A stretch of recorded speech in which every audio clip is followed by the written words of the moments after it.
आएंगे अपनी अपनी जगहों पे, क्योंकि इसके बाद हम बाइबल पढ़ेंगे। और इस कोरस को हम लोग गाते हैं, only believe all things are possible, only believe. तो हमारे गाने का जो कोरस है वो है ही यही कि वचन सुनने से और सुनना मसीह के कलाम से होता है। आमीन। By faith we come to the Lord Jesus Christ and we believe His word and take it in, और हम उस वचन को खाते हैं और उससे ताकत पाते हैं। आमीन। हालेलुया। जिनको आता है वो उसको गा सकते हैं साथ में। Only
आशीष लाल।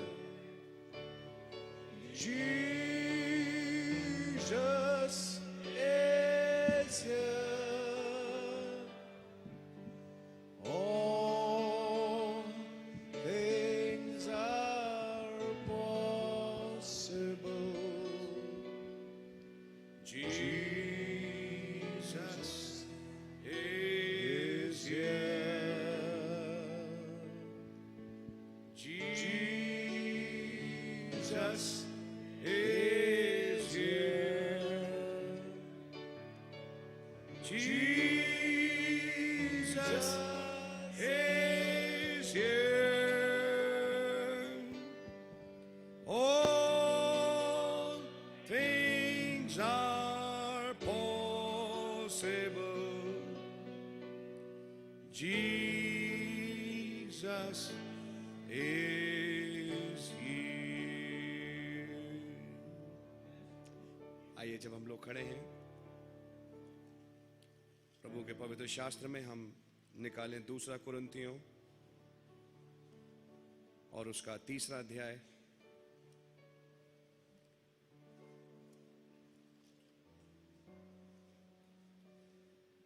और उसकी पहली आयत से हम पढ़ेंगे 6ठी आयत तक। मेरे पास इंग्लिश की बाइबल है तो मैं अपनी इंग्लिश की बाइबल में पढ़ रहा हूं। आपकी जो अपनी लोकल भाषा की बाइबल है, चाहे हिंदी की या जो भी, आप लोग उसमें देख सकते हैं।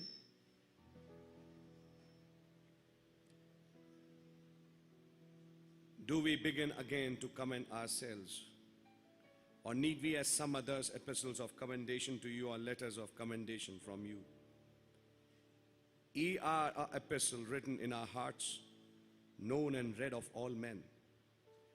For as much as ye are manifestly declared to be the epistle of Christ, ministered by us, written not with ink, but with the Spirit of the living God, not in tables of stone, but in fleshy tables of the heart. And such trust have we through Christ to Godward. Not that we are sufficient of ourselves to think anything as of ourselves, but our sufficiency is of God, who also hath made us able ministers of the New Testament, not of the letter, but of the Spirit. For the letter killeth, but the Spirit giveth life. प्रभु यीशु मसीह, इन वचनों को जब आज हमने पढ़ा है, आप इससे हम हमारे हृदय से कुछ समय के लिए कुछ बातचीत करें। हमारे हृदयों को खोलें कि हम आपके वचन को रिसीव करने पाएं। इस तमाम वातावरण को आप अपने हाथ में लें, हर रोकने वाली वस्तु को दूर करें हर दुष्ट चाल को जो कि हमें आपका संदेश सुनने से रोक सकती है, दूर करें और अधोलोक के कुंड में डे ऑफ डिस्ट्रक्शन के लिए बांध दें, और आपके वचन का परम सत्य लोगों के हृदय तक पहुंचने पाए। आपका रहम मांगते हुए ये छोटी सी दुआ आपके बेटे अपने उद्धार करता प्रभु यीशु मसीह के नाम से मांगते हैं, आमीन। आप लोग बैठ सकते हैं।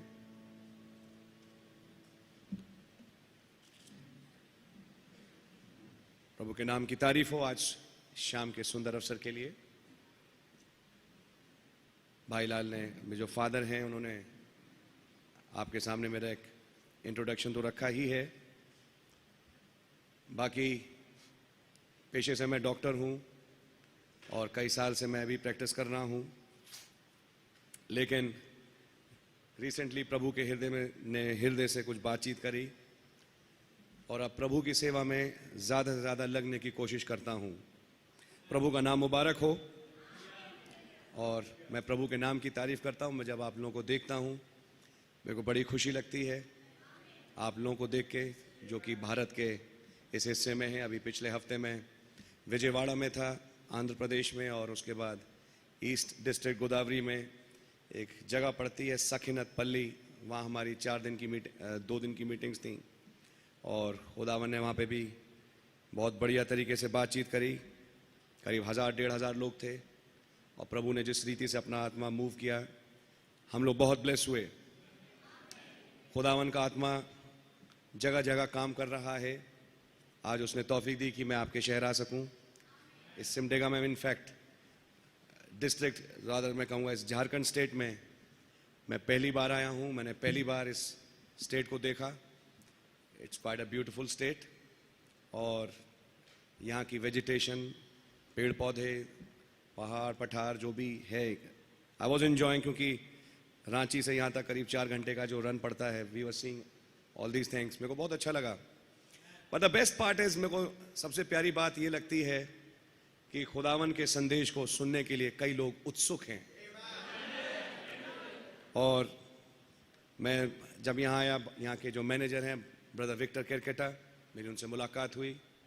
खुदावन उस भाई को बहुत बरकत दे, बड़ी हलीमी से उसने ये सारा अपना हॉल और रहने के लिए जगहें दी।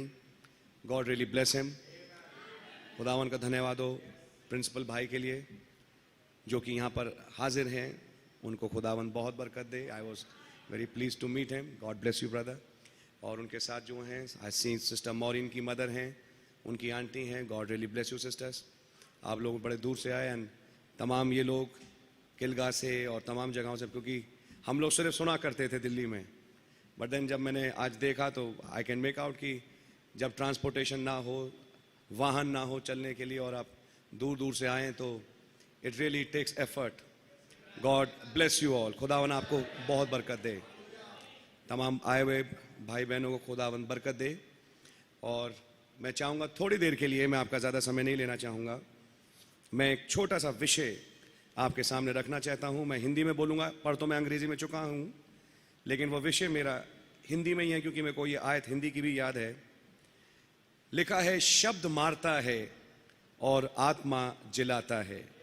मैं विचार करता हूँ, ये लिखा है आपकी बाइबल में, जो 6ठी आयत है, शब्द मारता है और आत्मा जिलाता है।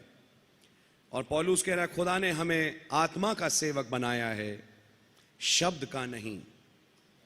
और मैं चाहता हूं कि खुदा रहम करे कि मैं ये 2 किस्म की सेवकाइयां आज आपके सामने रखूं, ताकि थोड़ा सा एक बैकग्राउंड आपके सामने बनेगी।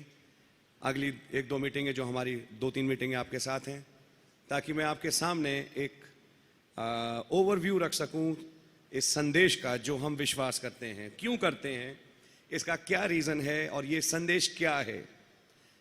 भाई लाल आपके बीच में आते रहे हैं, उन्होंने काफ़ी बातें शेयर करी हैं, मेरे को मालूम है, लेकिन मैं चाहूँगा जब खुदा ने मुझ को भी थोड़ा मौका दिया, तो थोड़ी बातें मैं भी कोशिश करके रखना चाहूँगा आपके बीच में, ताकि हम और आप एक फ्रीक्वेंसी पे आने वाले हों।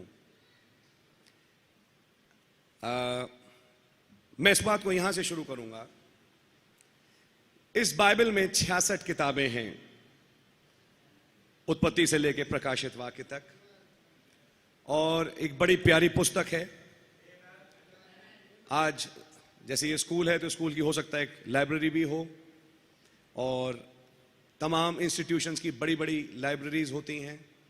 मैं मेडिकल प्रोफेशन को बिलोंग करता हूँ, कुछ लोग यहाँ हैं वो जानते हैं इनकी लाइब्रेरीज कितनी बड़ी हैं। जर्नल्स और लिटरेचर और लेटेस्ट रिसर्च, किताबें ही किताबें, किताबें ही किताबें हैं, बहुत कुछ है पढ़ने के लिए। लेकिन मैं आपको बताना चाहता हूं,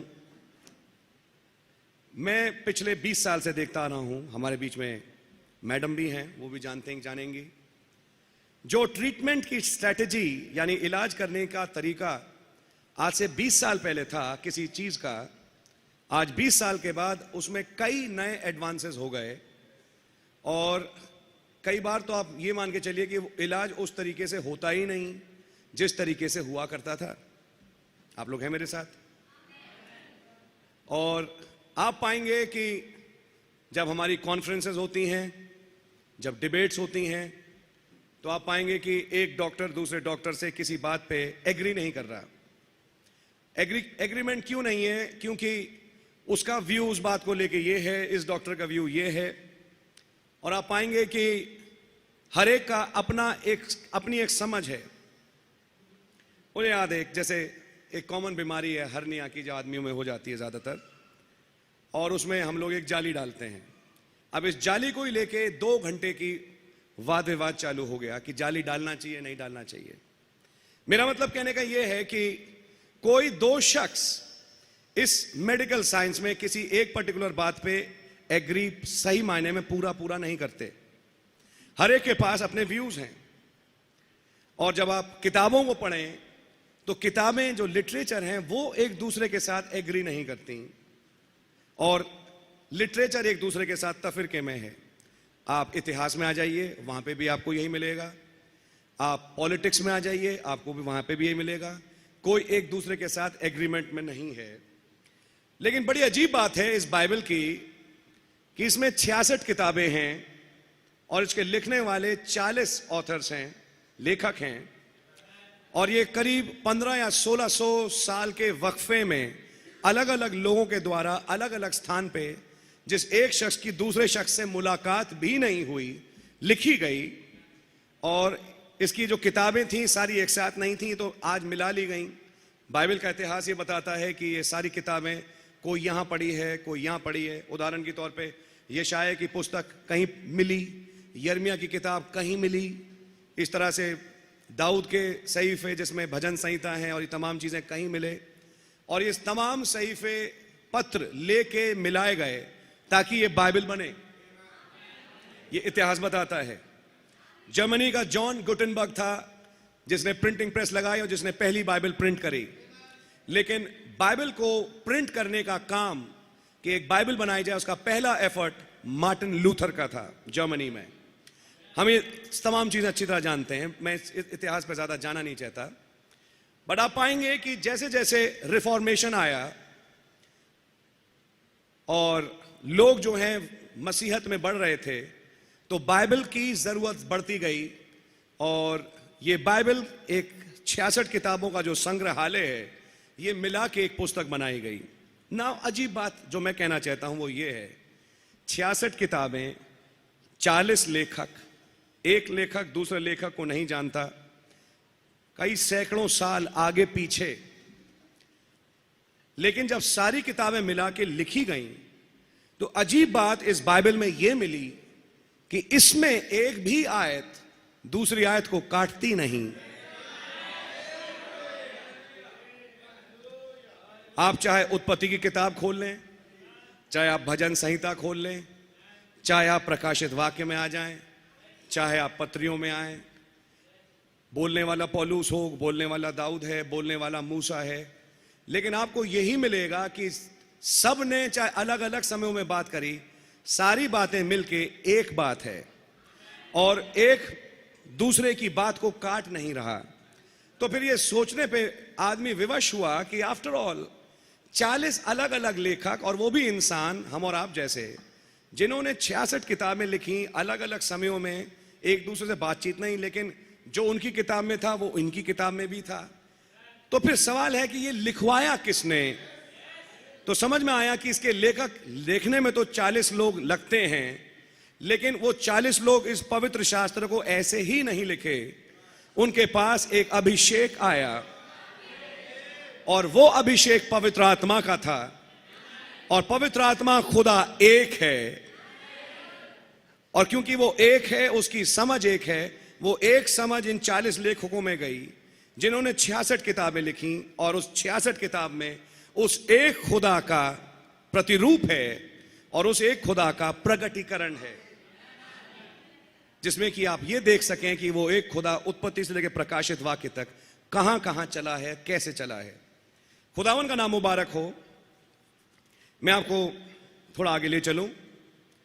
इसी बाइबल में आपको मिलेगा कि ये ऐसे अजीब किस्म की किताब है जिस किताब को पढ़ने के लिए नहीं कहा गया।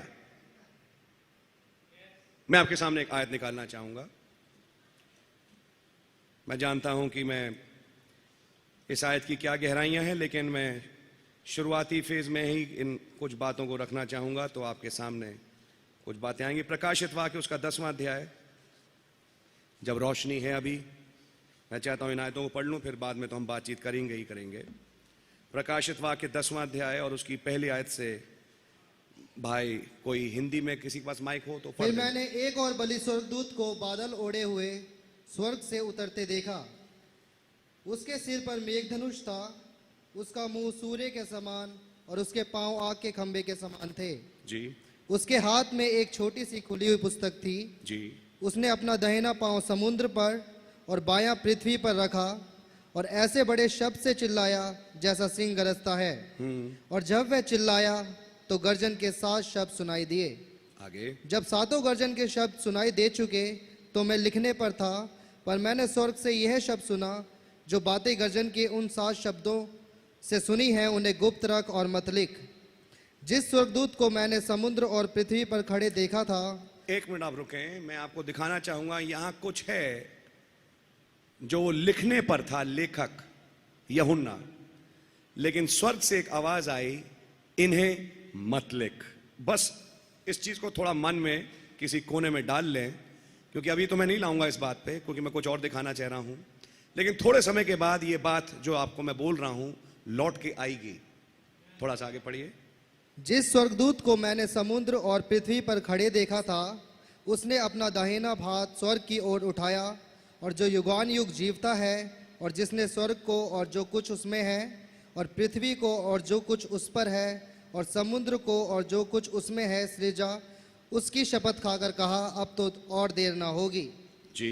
वरन 7वें स्वर्गदूत के तुरही फूंकने पर होने वाले शब्द के दिनों में खुदा का गुप्त मनोरथ उस सुसमाचार के अनुसार जो उसने अपने दास भविष्यवक्ताओं को दिया पूरा होगा।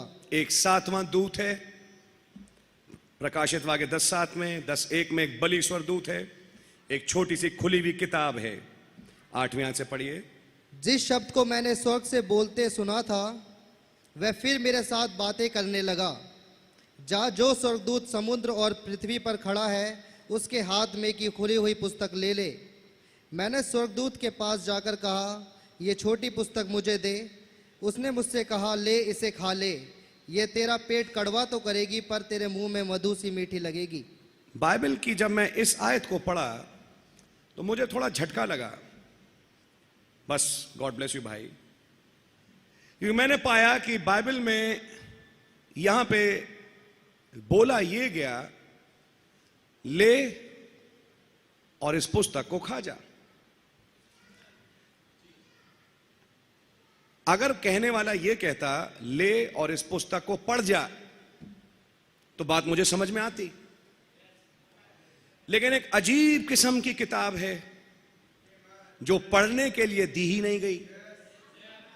आप नोट कर रहे हैं, यह किताब पढ़ने के लिए नहीं दी गई, यह किताब खाने के लिए दी गई है ना। मैं आपके सामने एक फर्क दिखाऊंगा कि पढ़ना और खाने में फर्क क्या है। शारीरिक रूप से अगर आप कोई खाना खाते हैं, वो आपके मुंह में गया और आपकी आंतों से खून में मिला और आपके जीवन का अभिन्न अंग बन गया। इन अदर वर्ड्स, वो कह रहा ये चाह रहा है कि ये किताब पढ़ और पढ़ने के बाद देखे और पढ़ने के ही ऊपर काम खत्म ना हो जाए, लेकिन यह किताब तेरे अंदर चली जाए और तेरे खून में मिल जाए ना, मैं और आप इस चीज को समझेंगे कि एक शारीरिक खाना है और एक आत्मिक खाना है।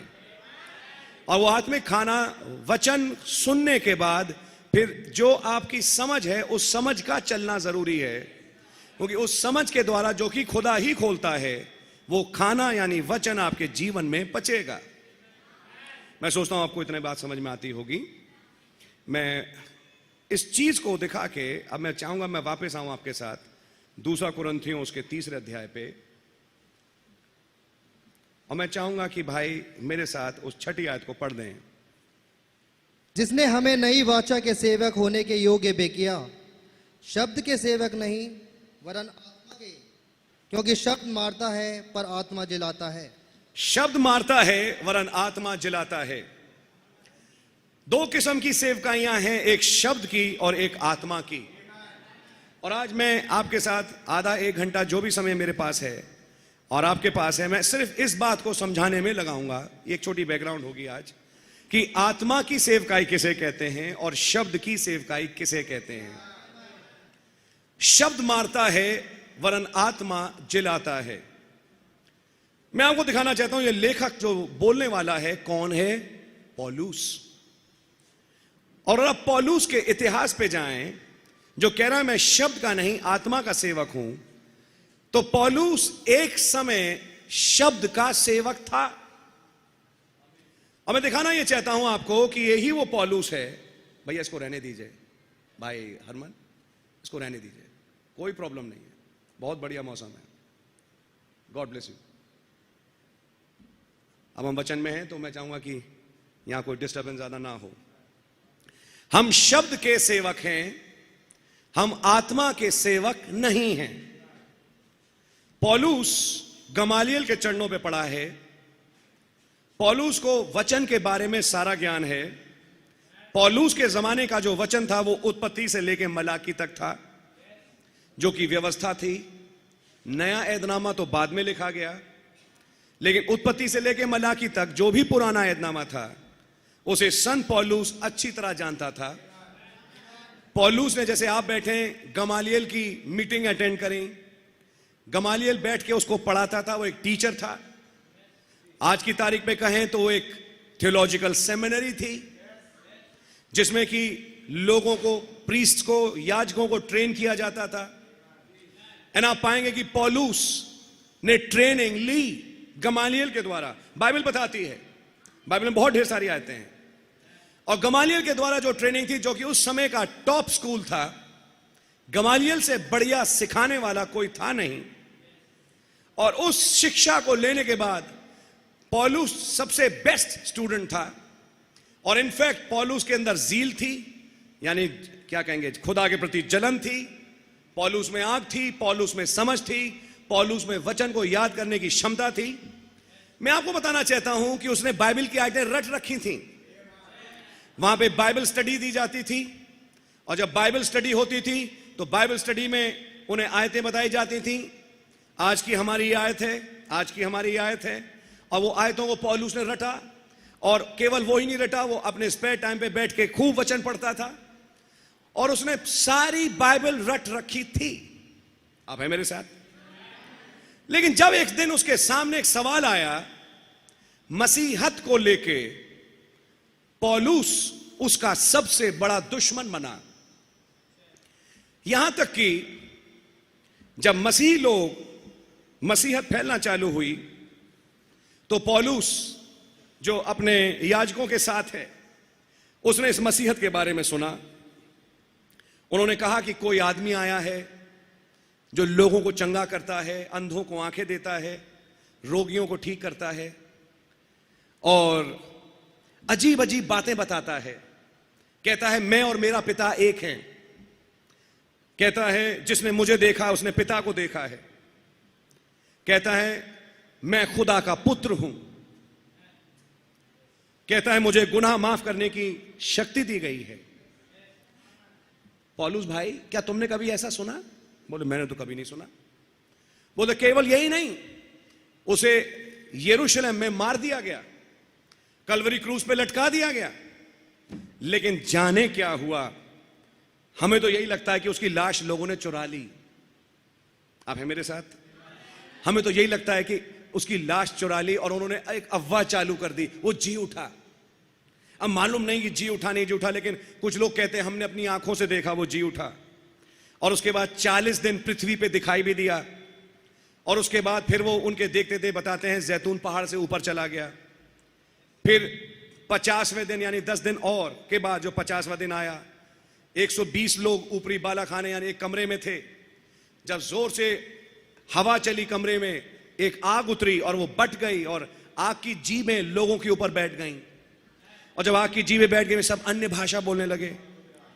बोलते जब अन्य भाषा बोली जा रही थी, वो मंदिर का टॉप फ्लोर था, हम उस टाइम ग्राउंड फ्लोर में रोटियां बना रहे थे, क्योंकि पेंतेकोस्त का पर्व था। क्योंकि पेंतेकोस्त के पर्व के दिन वो 2 नई भेंट की रोटियां बनाते थे। बोलते हम एक रस्म पूरी करने आए थे अपने याजक के साथ। हम वेदी पे गए, हमने मोमबत्तियां जलाई, हमने रोटियां तैयार करी। हम तैयार थे कि हम रोटियां खुदा को अर्पण करें। और जब हम ये करने के लिए तैयार हुए, अचानक ऊपर एक धमाका हुआ। और जब धमाका हुआ तो हमें भी सुना, ऐसा लगा जैसे ये पूरा हॉल हिल गया। अब बोले हम रोटी बनाना तो भूल गए, बाहर इतना कमोशन हुआ, इतना शोर शराबा कि हमें जाना पड़ा बाहर। और क्या देखते हैं कि ऊपर कमरे में कुछ लोग थे, बताते हैं 120, वो मधुमक्खियों की तरह निकल के बाहर ऐसे चल रहे हैं जैसे शराबी लड़खड़ाते हैं। और वो रोड पे जा रहे हैं और एक लंबी चौड़ी भीड़ इकट्ठा हो गई। और वो ये देख रहे, अजीब बात लेकिन ये है कि ये ऐसे ही शराब के नशे में नहीं है, ये खुदा की तारीफ कर रहे हैं। और अजीब बात ये और भी है कि हैं इब्रानी लोग, इजरायली लोग, लेकिन मैं जो एक दूसरी भाषा का अन्य जाति हूं, अपनी भाषा में इन्हें बोलते हुए सुन रहा हूं। आप हैं मेरे साथ? अलग अलग भाषाओं में ये बात कर रहे हैं। ये एक अजीब सी चीज है। मैं आपको बताना चाहता हूं, जब खुदावन कुछ ऐसे काम करे कि जब कुछ अलौकिक घटे, तो वो खुदा इसलिए करता है कि लोगों का अटेंशन ड्रॉ करे। जब कभी कुछ अलौकिक घटे, कभी रोशनी दिखाई दे, कभी बादल दिखाई दे, कभी एक मेघधनुष दिखाई दे, कभी कुछ हो, तो ये तमाम घटनाएं खुदा इसलिए करता है कि लोगों को आकर्षित करे कि यहां कुछ है। लेकिन आकर्षित ही नहीं करता, उसके बाद उस चिन्ह को दिखाने के बाद एक आवाज देता है। आप लोग हैं मेरे साथ? वो चिन्ह जो उस दिन ईद पेंतेकोस्त के दिन घटा, ये बात पौलुस की और गमालियल और इन लोगों की चल रही है। बोल रहे हैं 120 आए, भीड़ को संभालना मुश्किल हो गया।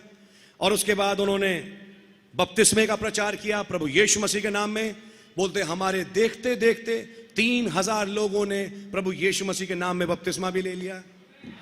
और उसके बाद ये मसीहत चालू हो गई।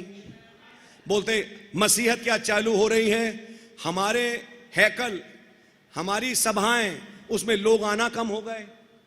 हमारी सभाओं में लोग कम आते हैं, वहां लोग ज्यादा जाते हैं। पता नहीं क्या चक्कर है। इस काम को खत्म करना है। आप हैं मेरे साथ? ऐसे कामों को बंद करवाना है। यह चीज ठीक है नहीं। और कोई आदमी अपने आप को खुदा का पुत्र कहे, कैसे हो सकता है? पौलुस ने सबसे पहले हां में हां मिलाई। उसका चेहरा गुस्से से लाल है। उसने कहा आप लोग जो याजक हैं, आप लोग सिर्फ बातें करते हैं, कोई डिसीजन नहीं लेते। पौलुस जवान है, उसके अंदर गर्म खून है। आप लोग केवल बातें करते हैं, कोई काम नहीं करते। मुझे लाइए चिट्ठियां, मैं देखता हूं इन मसीहों को ये कैसे बढ़ पाते हैं। ये मुझ पौलुस के नाम से थरथराएंगे। इनकी कलीसियाओं को मैं बंद करूंगा, इनकी सभाएं मैं बंद करूंगा, इनकी मीटिंगें मैं खत्म करूंगा, इनको मैं जेल में डलवाऊंगा, इनको मैं सताऊंगा। और जब ये सोच ही रहा था तो एक मौका लग गया। और उन्हीं मसीहों में एक भाई था जिसका नाम स्तिफनुस था, जिसका ट्रायल हुआ, मुकदमा हुआ और उसके लिए आज्ञा निकली कि इसको पथरवा किया जाए। हम जानते हैं स्तिफनुस की कोई गलती नहीं थी, लेकिन वो एक मसीह था जो मसीह के लिए शहीद हुआ। और आप पाएंगे कि स्तिफनुस जब गया कि उसको पत्थर में मारा जाए, तो जो पत्थर मारने वाले थे उन्होंने अपने कपड़े हटाए ऊपर के बागे ताकि फ्रीली पत्थर फेंक सकें। तो पौलुस, जिसका नाम पहले साउल था, वहीं खड़ा हुआ था, जिसके पास, जिसके पैर पे सारे कपड़े रख दिए गए। पौलुस ने कहा जाओ और उसको मार के मेरे पास आओ। और उनके देखते देखते उन्होंने स्तिफनुस को पत्थरवा किया। मरते दम स्तिफनुस गालियां नहीं दे रहा। अजीब बात यह कि जब मौत आ रही है स्तिफनुस के ऊपर, वो ये कह रहा है मैं खुदा के दाहिने हाथ पे खुदा के बेटे को देखता हूं। ऊपर से ये कहता है खुदा इन्हें माफ कर, क्योंकि ये नहीं जानते कि ये क्या करते हैं। पिटने के बाद माफी कर रहा है, पिटने के बाद कह रहा है खुदा इन्हें माफ कर। बड़ी अजीब सी बात लगी उन्हें, बड़ी अजीब सी बात लगी साल को। फिर भी जो भी है ये बकवास है, इस मसीहत पंथ को मैंने खत्म करना है। मेरे को उत्पत्ति मालूम, मेरे को निर्गमन मालूम, मेरे को लय व्यवस्था मालूम, सारी व्यवस्थाएं, सारे नबी, दाऊद, भजन संहिता मुझे रटे हुए हैं। मैं सब कुछ जान चुका हूं, मेरे को सब कुछ याद है। मेरी बहुत बाइबल स्टडी की क्लासेस हुई, मेरे को सारी चीजें मालूम है। ध्यान से सुनिएगा।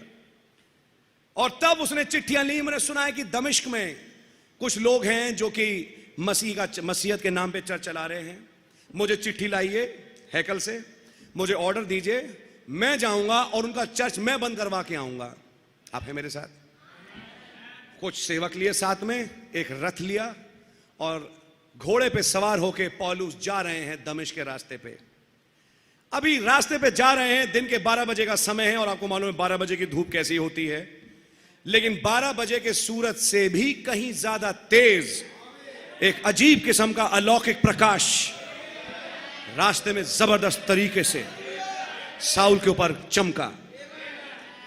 और उस अलौकिक सामर्थ का प्रभाव यह हुआ, वो अपने घोड़े से गिर गया और उस आवाज में से, उस रोशनी में से, जो कि एक आग का खंबा था, एक आवाज आती है, हे साउल, हे साउल, तू मुझे क्यों सताता है। आप लोग हैं मेरे साथ? साउल क्योंकि वचन जानता था, शब्द जानता था, उसे बाइबल की आयतें मालूम थी, तो उसे ज्ञान से यह मालूम था कि यह रोशनी है तो खुदा ही। क्योंकि उसे मालूम था मेरे पूर्वज इजरायली, जब हमारे बाप दादाओं में से मूसा आए और मूसा मिस्र देश से मेरी प्रजा को, हमारे पूर्वजों को कनान देश लेके गए, तो पूरे रास्ते भर ये आग उनके आगे आगे गई। मुझे अच्छी तरह से मालूम है यही वो आग है जिसे इब्री में लोगोस कहते हैं, जो खुदा का प्रतिरूप है, जो नबियों के पास आई, जिसके द्वारा नबियों ने यहोवा यूं फरमाता है वाला वचन बोला। उसके पास ये ज्ञान था, उसे ये तमाम बातें मालूम थी और इसलिए वो कहता हे प्रभु तू कौन है। क्योंकि इतने दिन के ज्ञान प्राप्त करने के बाद जब कोई नई बात आए तो उसको समझने में थोड़ी प्रॉब्लम होती है। इतने दिनों के ज्ञान को प्राप्त करने के बाद, बाइबल की आयतों को रटने के बाद, पूरी बाइबल हिफ्ज थी, उसको रटी हुई थी, के बाद 5 मिनट में ऐसा लगा वो पुराना पूरा ज्ञान जमीन पे यूं गिर गया। और एक आवाज, हे साउल तू मुझे क्यों सताता है। प्रभु, ये तो मैं जानता हूं आप प्रभु हैं, ये रोशनी प्रभु ही है, लेकिन मैं आपको सता रहा हूं, मैं आपको सता रहा हूं। मैं तो उन मसीहों को मारने जा रहा हूं जो कि आपके विरोधी हैं। मैं तो उन मसीहों को खत्म करने जा रहा हूं जो एक कोई पता नहीं कौन आया यीशु नाम का और उस यीशु की बातें मानते हैं। मैं तो उस यीशु के विरोध में जा रहा हूं। हे प्रभु तू कौन है जिसे मैं सताता हूं। आवाज आई, मैं यीशु नासरी हूं जिसे तू सताता है। इस एक लाइन ने पौलुस की जिंदगी बदल दी। इस एक लाइन ने पौलुस की जिंदगी तब्दील कर दी। एक लाइन से वो पुराना सारा ज्ञान मिट्टी में मिल गया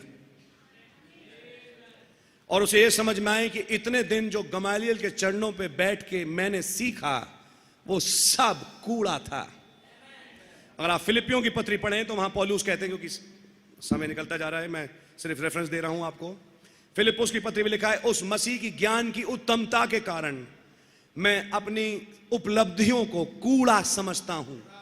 वो तमाम डिग्रियां जो मुझे मिली मैं उन्हें कूड़ा समझता हूं, क्योंकि एक लाइन ने उस पुराने पूरे ज्ञान को कूड़ा बना दिया।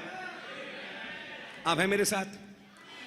आपको मालूम, इससे पहले कि दमिश्क के रास्ते पे यीशु मसीह से मिले, पौलुस भी बाकी यहूदियों के समान, क्योंकि भविष्यवाणियां पढ़ चुका था, वो एक मसीहा का इंतजार कर रहा था। उसे मालूम था एक मसीहा आने वाला है। उसे मालूम था वो मसीह आएगा और हमारा इजरायलियों का उद्धार करेगा। लेकिन यीशु मसीह जो मसीहा था, वो उनके बीच में आया, सेवकाई किया और सेवकाई करके चला भी गया, और यहूदियों ने उसे नहीं पहचाना, जिसमें पौलुस भी शामिल है। और उसने यही कहा, कौन कहता है मसीहा आ गया? मसीहा तो आने वाला है। लेकिन जब दमिश्क के रास्ते पे उसकी मुलाकात इस रोशनी से हुई, और जब उसने ये आवाज सुनी, मैं यीशु नासरी हूं जिसे तू सताता है, पौलुस का संदेश बदल गया। उसने कहना चालू कर दिया, मसीह ब्रदर आएगा नहीं, मसीह आ चुका।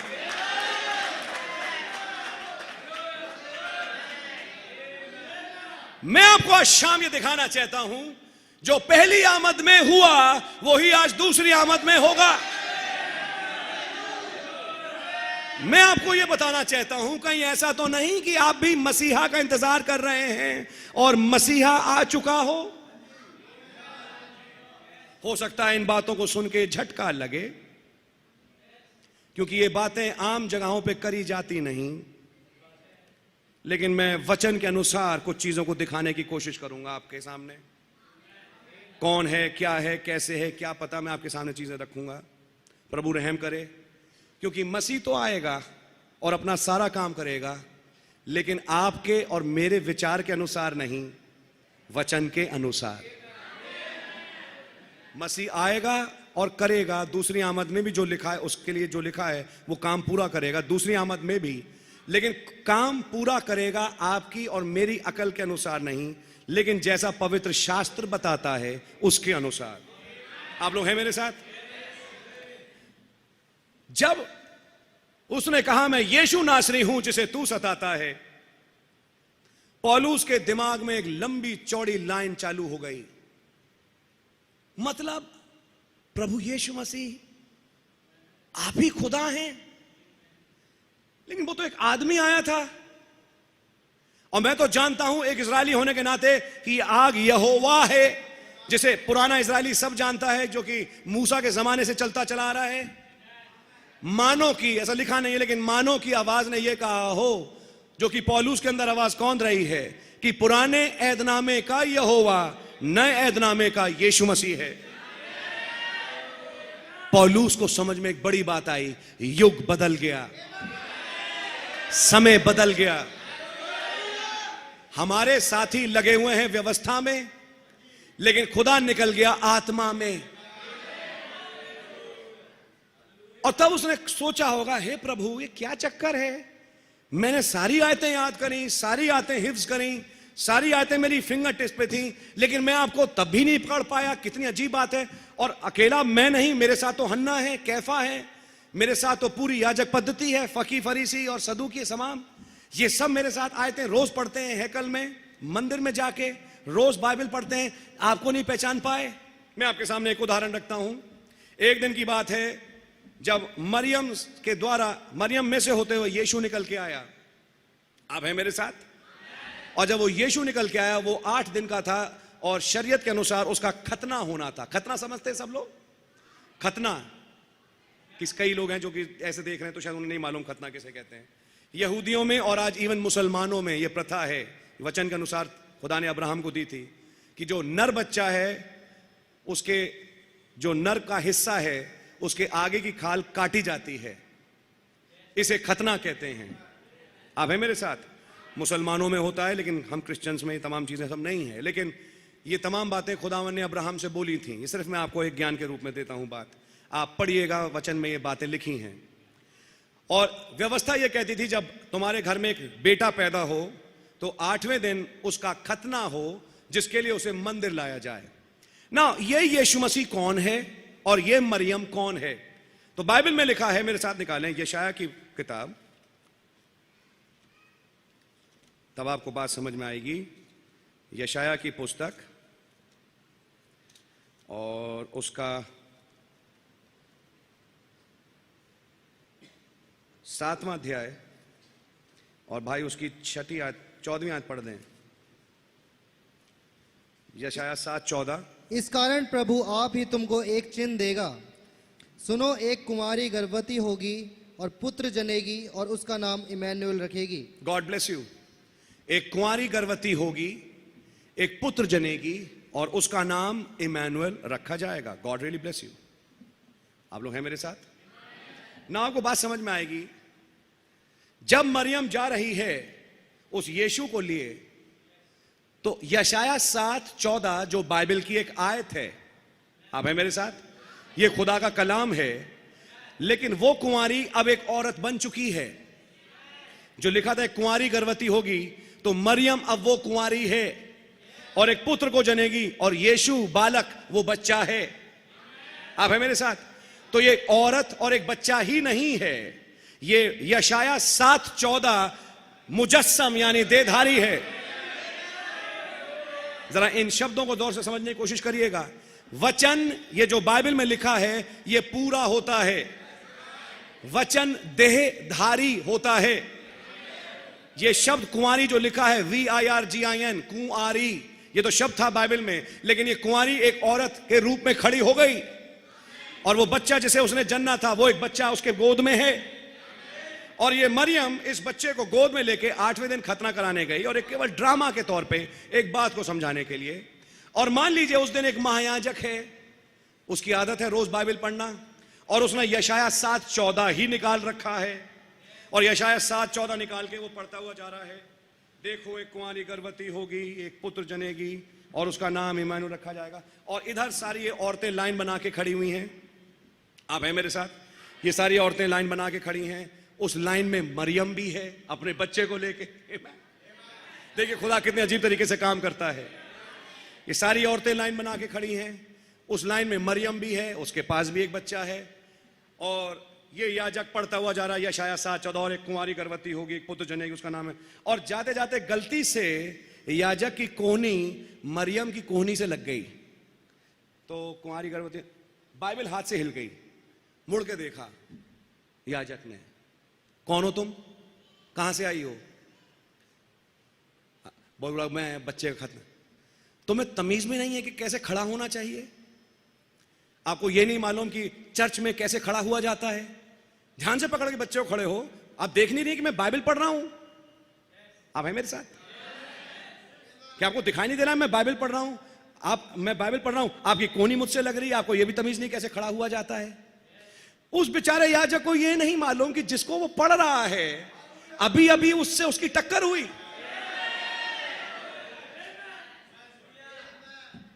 उस बेचारे को यह नहीं मालूम कि जिस औरत से मेरी टक्कर हुई और जिस बाइबल को तुम पढ़ रहे हो, ये वही औरत है, ये वही कुंवारी है, और जिस बच्चे को गोद में लिए बैठी है, ये वही यशाया 7:14 का बच्चा है। मैं कहूंगा उसकी टक्कर यशाया 7:14 से हुई। यशाया 7:14 सामने खड़ा हुआ है और उसकी टक्कर वचन से हो रही है, लेकिन वारे अंधापन, आंखों पे ऐसा पर्दा कि वो टक्कर खा रहा है लेकिन पहचान नहीं पा रहा। आप हैं मेरे साथ ना? ये है अंधापन। ये याजक शब्द जानता है, लेकिन शब्द के पीछे जो आत्मा थी उसे नहीं पकड़ पा रहा। मैं थोड़ा क्लियर करूं आपके सामने। वो वचन जान रहा है, लेकिन वचन जब देहधारी हुआ, वचन जब एक देहधारी रूप में सामने खड़ा हो गया, वो उसे नहीं पहचान पा रहा। कहीं ऐसा दूसरी आमद में तो नहीं होगा? उस पहली आमद में एक बहुत बड़ी भीड़ थी जो आज नरक में है। मैं आपसे कुछ आगे बोल सकता हूं? बड़ा अजीब झटका लगेगा आपको सुन के। आज उस यीशु मसीह की पहली आमद में एक बहुत बड़ी भीड़ थी जो आज नरक में है और रोज बाइबल पढ़ती थी।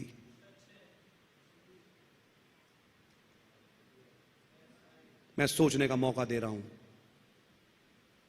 एक बड़ी भीड़ थी जो आज नरक में है, जो रोज बाइबल पढ़ती थी। ये बातें जल्दी समझ में आएंगी नहीं, लेकिन मैं कोशिश करूंगा प्रभु के कलाम से आपको समझाने की। प्रभु मुझ पे फजल दे कि मैं समझा सकूं। अगर किसी याजक से कहो तुम इस वचन को, यशाया की किताब और इन तमाम किताबों को क्या समझते हो, बोलता है भैया मेरे सिर पे रख के चलो, मैं अपने सिर पे रख के इसको लेके जाऊंगा, मैं तो इसको अपने बगल में भी नहीं रखूंगा, सिर पे रखूंगा, ये तो खुदा का पवित्र शास्त्र है। लेकिन जब उसी पवित्र शास्त्र में कहा देखो एक कुंवारी गर्भवती होगी, एक पुत्र जनेगी, ये तो यशाया में है। उसके बाद उत्पत्ति 3:15 तेरे वंश और सर्प के वंश के बीच में मैं बैर उत्पन्न करूंगा, एक स्त्री है और एक स्त्री का वंश, अर्थात प्रभु यीशु मसीह। उत्पत्ति 3:15 मूसा ने कहा खुदा मेरे समान तुम्हारे बीच में एक नबी खड़ा करेगा, ये व्यवस्था विवरण में लिखा है। आप है मेरे साथ? ये तमाम बाइबल की आयतें मसीह के लिए नबूवत थी, और जब वो मसीह आ गया पृथ्वी पे पहली आमद में, वो सारी नबूवतें, वो सारी वचन की आयतें अब एक देह के रूप में आ चुकी, और लोगों को आयतें मालूम हैं। गौर से सुनिएगा, आयतें मालूम हैं लेकिन आयतों की पूर्ति नहीं मालूम। आयतें रटी हुई हैं लेकिन आयतें जब सामने पूरी हुई वहां है अंधापन। बाइबल में जो लिखा था उनके समय होना था वो सब मालूम है, लेकिन वो क्योंकि आंखें बंद हैं अभी भी उस चीज का इंतजार ही कर रहे हैं, जबकि उनकी आंखों के सामने खुदावन उसी वचन को पूरा कर रहा था। मैं पढ़ नहीं रहा, लेकिन लूका की इंजील 4 अध्याय में आप जाइए तो वहां पे यीशु मसीह जब खड़े हुए प्रचार करने के लिए, तो याजक ने उसे पुस्तक दी, और यीशु मसीह ने याजक से पुस्तक लेने के बाद यशाया की किताब खोली, और मैं अगर गलती ना करूं तो उसका 61वां अध्याय निकाला, 61वां अध्याय था, और उसकी पहली दूसरी कुछ आयतें हैं उसने पढ़ी प्रभु ने।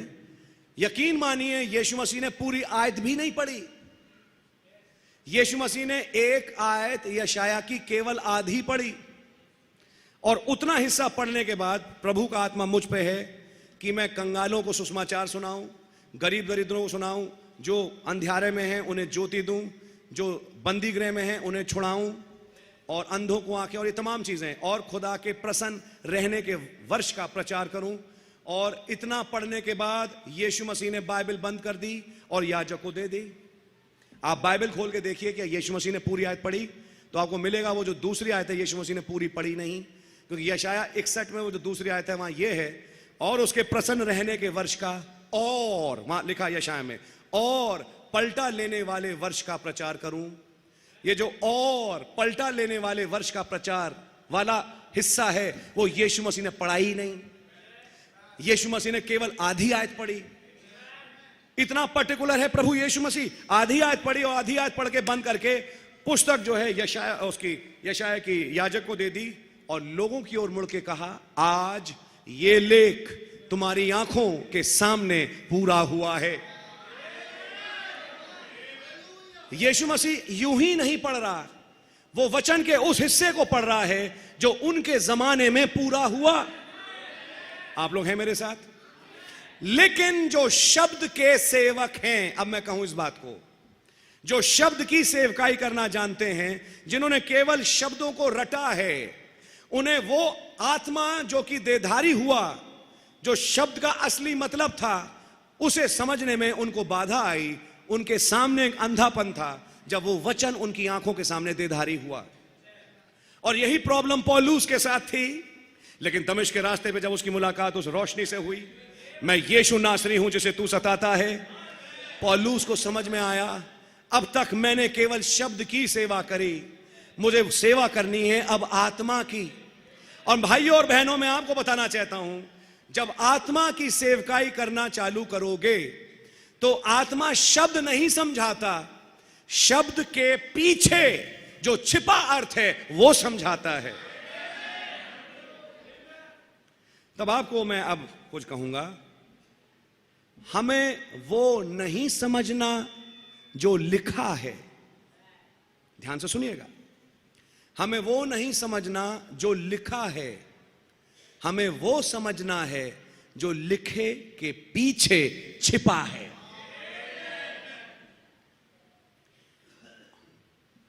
लिखा बहुत कुछ है, और आज कोई भी प्रचारक खड़ा हो जाए, बाइबल खोल ले, 4-5 आयतें पढ़े और 4-5 आयतें पढ़ के आयत पे बोल दे, 1 घंटा निकल जाएगा, मीटिंग खत्म हो जाएगी।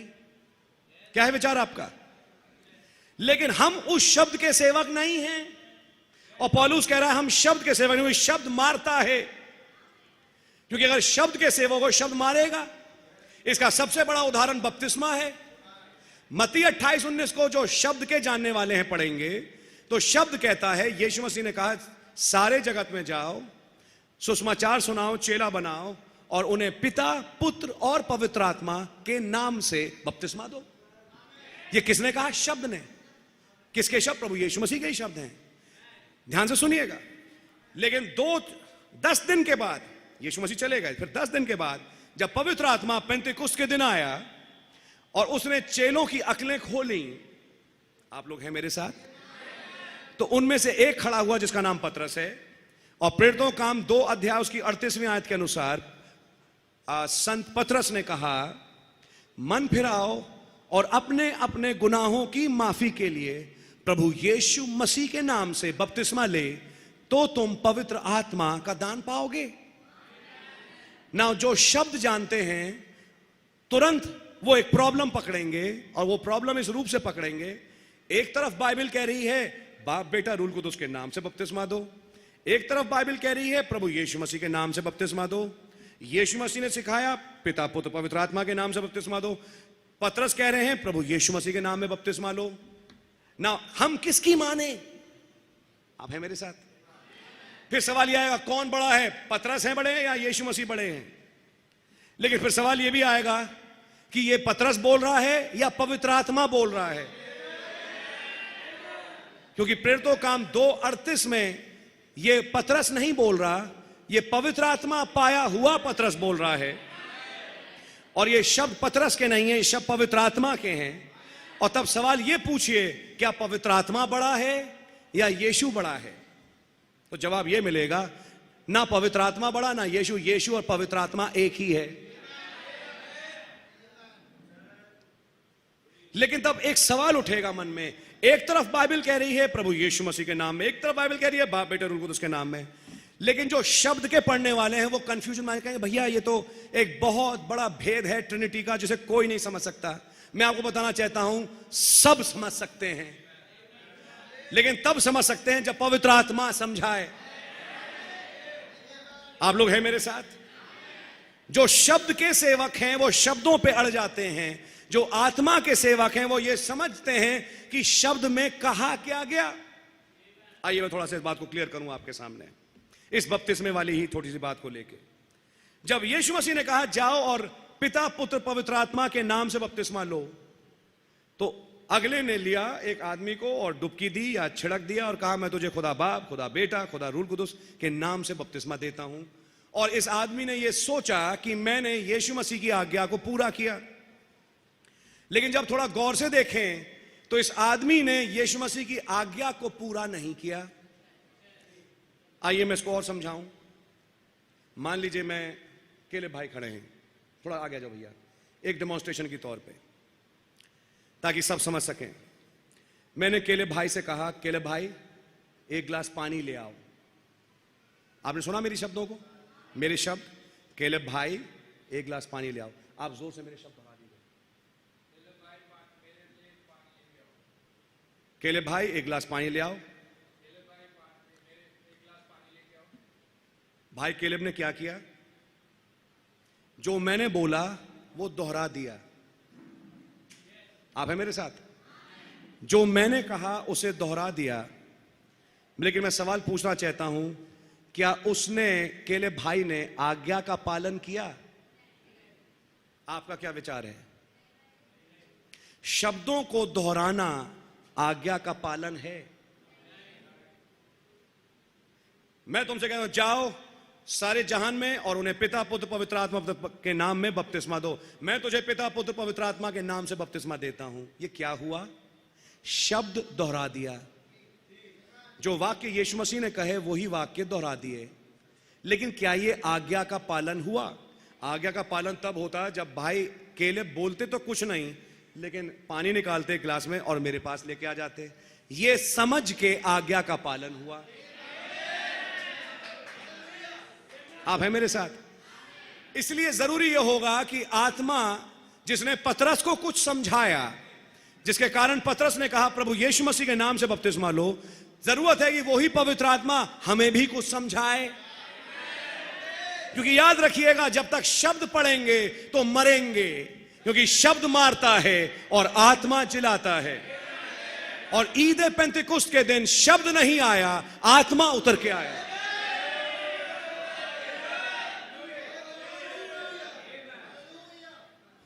और पवित्र आत्मा कुछ गलत नहीं समझा के जाएगा।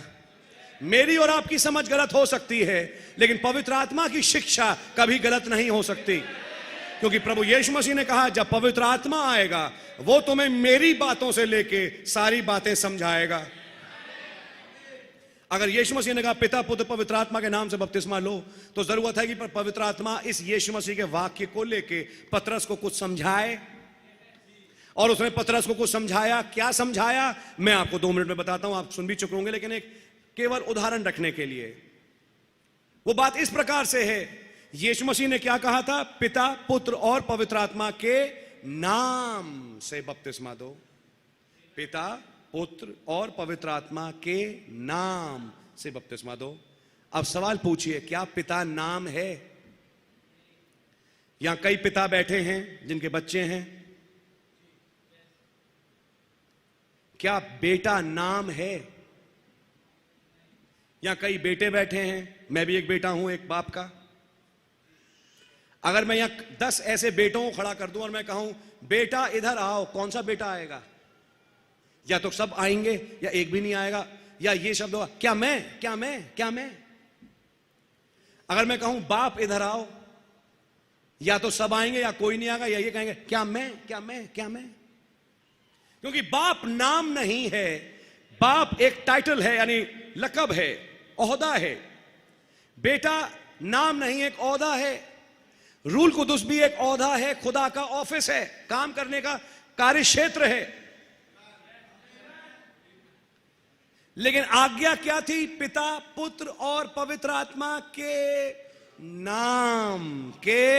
नाम से बपतिस्मा देना। तो क्या आज्ञा पूरी करने के लिए जरूरत नहीं होगी कि हम पिता पुत्र और पवित्र आत्मा का पहले नाम जाने कि नाम क्या है? यही एक छोटी सी बात थी। लेकिन जो शब्द के सेवक हैं वो शब्द पे अटक गए और वो वाक्यों को दोहराते हैं। आज पूरी दुनिया ऐसे शब्द के सेवकों से भरी है जहां केवल शब्दों का पालन है लेकिन आत्मा का पालन नहीं है, और इसलिए आज्ञा का पालन नहीं हुआ। यीशु मसीह ने क्या कहा था? पिता पुत्र पवित्र आत्मा के नाम से बपतिस्मा दो। तो जरूरत यह है कि हम नाम से बपतिस्मा दें, और अगर नाम ही नहीं मालूम तो क्या बपतिस्मा हुआ? हम समझ लेते हैं कि वो यीशु मसीह है, ये बात समझ लेते हैं, इसे नहीं चलेगा। आप है मेरे साथ? समझ लेते हैं, इसे नहीं चलेगा। अगर मैं चेक पे लिख दूं मेरे बेटे का नाम जैसे बोआज है, और मैं चेक पे लिख दूं बोआज के पापा, क्या मेरा चेक भुनेगा? मेरा चेक बोआज के पापा के नाम से भुनेगा? आप जवाब दें। आप लोग सब जानते हैं मुझे मेरा नाम लिखना पड़ेगा चेक पे, सेल्फ जब कर रहा हूं मैं किसी कोई मेरे को चेक काट के भैया क्या लिख, बोले लिख दो बोआज के पापा, बोआज के पापा, तिमोथी के पापा। चेक पे लिख दो तिमोथी के पापा, और जब बैंक जाएगा वो समझ जाएंगे सब, वो सबको मालूम है कि तिमोथी के पापा कौन है, और चेक भुन जाएगा। आप लोग हंस रहे हैं, मैं देख रहा हूं, क्योंकि आप लोग समझ पा रहे हैं इस बात को कि ऐसी चीजों से चेक भुना नहीं करते। चेक तब भुनेगा जब मेरा नाम लिखा जाएगा, पापा मम्मी ताऊ ताई ना लिखा जाए, नाम लिखा जाए, तब वो चेक मुझे मिलेगा। ऐसे ही उद्धार भी एक चेक के रूप में तब मिलता है जब नाम लिया जाता है, और नाम उद्धार के लिए एक ही है, और वो नाम है प्रभु यीशु मसीह।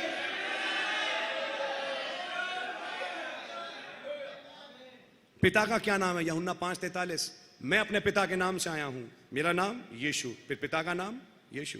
यूहन्ना 17, हे पिता मैंने तेरे नाम को लोगों में प्रकट किया। लेकिन लोग क्या नाम जानते हैं? यीशु। तो ये नाम किसका है? पिता का। पुत्र का क्या नाम है? मत्ती 1:21, पुत्र जनिक उसका नाम यीशु रखना। तो पुत्र का नाम यीशु है, सब जानते हैं। पवित्र आत्मा का क्या नाम है? यूहन्ना 14:26, परंतु सहायक अर्थात पवित्र आत्मा जिसे पिता मेरे नाम से भेजेगा। तो फिर सहायक पवित्र आत्मा का क्या नाम हुआ? यीशु। तो पिता का नाम क्या है? यीशु। पुत्र का क्या नाम? यीशु। पवित्र आत्मा का क्या नाम? यीशु। तो पेंतिकुस्त के दिन पतरस ने क्या कहा? पिता पुत्र पवित्र आत्मा का नाम जो प्रभु यीशु मसीह है, इस नाम से बपतिस्मा दो। अब आपको समझ में आएगी कि पतरस ने कोई एक नई बात और एक नई फिलॉसफी नहीं चालू करी, लेकिन पतरस, बस फर्क यह है कि पतरस आत्मा का सेवक है, पतरस शब्द का सेवक नहीं है। और जब आपको पवित्र आत्मा मिलेगी, आपके लिए यह बाइबल एक नई बाइबल बन जाएगी। यकीन मानिए, आप बाइबल को वैसे पढ़ना ही छोड़ दोगे जैसा दुनिया पढ़ती है। आपको बाइबल वर्तमान में दिखाई देगी। हम शब्द के सेवक नहीं, आत्मा के सेवक हैं। क्यों? क्योंकि आज एक बड़ी घटना होने वाली है जिसके लिए मसीह जगत इंतजार कर रहा है। मसीह की दूसरी आमद, जिसमें सोए हुए संत जी उठेंगे और जीवित संत बदल जाएंगे और यहां से चले जाएंगे। क्या आप जाना चाहते हैं? आप में से कितने जाना चाहते हैं? कईयों के मैंने हाथ नहीं देख पाया, क्योंकि मैं बताऊं 2 पुनरुत्थान हैं, और जो पहले पुनरुत्थान में नहीं, वो दूसरे पुनरुत्थान में आएगा 1000 साल की बादशाहत के बाद, और ऐसे पे दूसरी मौत का प्रभाव है। लेकिन लिखा है बाइबल में, धन्य और पवित्र वो है जो पहले पुनरुत्थान का भागीदार है। इस पहले पुनरुत्थान में जो घटना अब कभी भी हो सकती है, सोए हुए संत जी उठेंगे और जीवित संत बदल जाएंगे। चलते चलते एक दिन आपके ऊपर से एक हवा की लहर गुजरी और आप बदल गए। क्या ये बातें बाइबल में हैं? मैं बाइबल से बाहर नहीं बोल रहा। 1 कुरिन्थियों 15वां अध्याय निकाल लीजिए, 1 मिनट, चलिए मैं पढ़ ही लेता हूं आपके साथ। 1 कुरिन्थियों 15वां अध्याय। और अगर कोई पढ़ नहीं सकता अंधेरे के कारण तो सुन ले, और मैं चाहूंगा 1 कुरिन्थियों 15 और उसकी 50वीं आयत से भाई पढ़ दें। हे भाइयों, मैं ये कहता हूं कि मांस और लहू खुदा के राज्य के अधिकारी नहीं हो सकते, और न विनाश अविनाशी का अधिकारी हो सकता है। ये मांस और लहू, हेलो, ये मांस और लहू स्वर्ग के राज के अधिकारी नहीं हो सकते। स्वर्ग में ये मांस और लहू नहीं जा रहा। ये तुम्हारे पुराने माँ बाप से पैदा हुआ, ये तुम्हारे माँ बाप की देन है। ये 50-60 साल का होके और जितना ज्यादा 70-80 का होके जमीन में चला जाता है। ये मांस और लहू मरणहार है। आप है मेरे साथ? तो फिर स्वर्ग क्या जाता है? लोग कहते हैं आत्मा। जी नहीं, आत्मा ही नहीं जाती खाली। आप सोचते हैं शरीर तो खत्म हो गया, आत्मा वहां चली गई। जी नहीं, वहां पर भी एक जिस्म मिलता है। समय नहीं कि मैं इस पे जाऊं, लेकिन हो सकता है कल मौका मिले। 2 कुरिन्थियों पौलुस ने कहा, जब हमारा ये पृथ्वी का डेरा सरीखा घर यानी ये जिस्म गिराया जाए, तो स्वर्ग में एक और भवन है जो चिरस्थायी है। और मैं बताना चाहता हूं, वो इन 16 तत्वों से नहीं बनी, वो वचन से बनी देह है। वो अमर है, ये मरणहार है। वो देह अमर है, ये देह मरणहार है। उस देह को वचन रूपी देह कहते हैं। ये 16 तत्वों मिट्टी से बना शरीर है। और पौलुस क्या कह रहा है? ये मांस और लहू स्वर्ग के राज के अधिकारी नहीं हो सकते। आगे पढ़िए। देखो, मैं तुमसे भेद की बात कहता हूं, भेद की बात कहता हूं कि हम सब तो नहीं सोएंगे। हम सब तो, ये कौन से सोने की बात हो रही है? जैसे आप रात को रोज सो जाते हैं और सुबह जाग जाते हैं। देखिए मैंने क्या कहा, जब तक शब्द पढ़ेंगे तो बात समझ में नहीं आएगी। हम शब्द के सेवक नहीं हैं, हम आत्मा के सेवक हैं। आपको मिलेगा, हम सब तो नहीं सोएंगे लेकिन हम सब बदल जाएंगे। ये कौन से सोने की बात हो रही है? ये वो नींद है जो रात को सोते हैं और सुबह जाग जाते हैं? नहीं। मैं आपके सामने इस बात को रखता हूं। थिस्सलुनीकियों की पत्री में लिखा है, जो मसीह में सोते हैं वो पहले जी उठेंगे। यहां से आपको ये बात समझ में आएगी कि ये सोना और जागना वो सोना और जागना नहीं है जो हम रात को सोते हैं और सुबह जाग जाते हैं, लेकिन इस सोना और जागने का तात्पर्य मरने और जी उठने से है। जो मसीह में मरते हैं वो मसीह में सोते हैं, और पुनरुत्थान में जब मुर्दा जी उठता है उसे कहते हैं ये मसीह में जाग गया। आप हैं मेरे साथ? यहां पौलुस क्या कह रहे हैं? हम सब तो नहीं सोएंगे, मतलब कुछ सोएंगे कुछ नहीं सोएंगे, लेकिन हम सब बदल जाएंगे, चाहे सो के बदलें चाहे जागे जागे बदलें। यानी कई मर जाएंगे और जी उठेंगे, कई बिना मरे हुए ही बदल जाएंगे। आप लोग हैं मेरे साथ? आगे पढ़िए। देखो मैं तुमसे भेद की बात कहता हूं कि हम सब तो नहीं सोएंगे परंतु सब बदल जाएंगे। आगे और ये क्षण भर में पलक मारते ही पिछली तुरई फूंकते ही होगा। आगे। क्योंकि तुरई फूंकी जाएगी और मुर्दे अविनाशी दशा में उठाए जाएंगे और हम बदल जाएंगे। मुर्दे अविनाशी दशा में उठाए जाएंगे और हम बदल जाएंगे। ब्रदर, ये भाई आशीष के वाक्य नहीं, ये बाइबल है। और अगर ये बाइबल है तो ये पूरा होने के लिए इंतजार कर रही है। और मैं आपको आज बताना चाहता हूं, ये वचन इस युग में अब या तब में कभी भी किसी दिन पूरा होने वाला है। आप लोग हैं मेरे साथ? जब ये वचन पूरा होने वाला है तो मैं आपको ये बताना चाहता हूं, ये उनके जीवन में पूरा होगा जो शब्द के सेवक नहीं हैं वरन आत्मा के सेवक हैं। आप कहेंगे आपका कहने का मतलब क्या है?